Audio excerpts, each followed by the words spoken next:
Alright everyone, gather around. Today we're going to make aglio olio pasta. But before we start, let's review some important kitchen rules to ensure quality standards. First, rule number 1, wear clothes. Always wear a clean, well-fitted kitchen attire. And in order for everyone's safety, always wear shoes that does not reveal your toe in order to avoid hazard. Rule number 2, hand washing. Wash your hands thoroughly with warm water and soap for at least 20 seconds. Before and after handling the food, after using the restroom, and whenever they are contaminated. Rule number 3, reporting any illness and infection. If you are feeling under the weather or any notice of illness, just speak up immediately. The safety of our customers and team is our number 1 priority. Chef, should we remove all our jewelry? Yes, it's best to remove any jewelry before your shift, as it can harbor bacteria. Chef, how should we store our food properly? Just use airtight containers, label and date everything, and keep raw and cook separate. No more questions?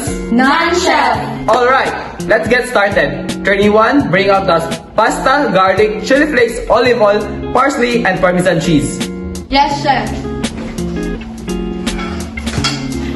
Alright, Trini 2, start boiling the pasta with salted water until al dente. It's better to cook the pasta just right. Chef, how long should we cook the pasta? Cook the pasta for 8 to 12 minutes until al dente.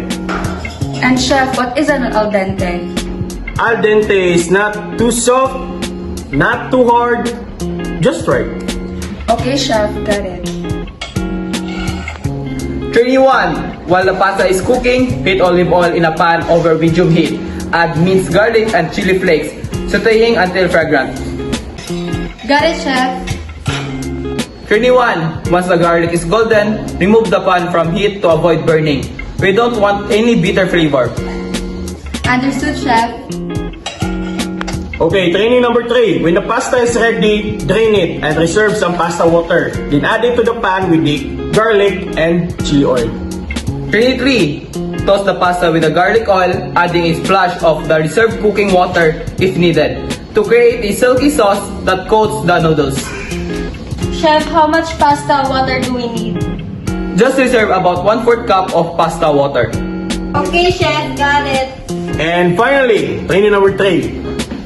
Garnish the aglio olio pasta with the freshly chopped parsley and a generous amount of grated Parmesan cheese before serving.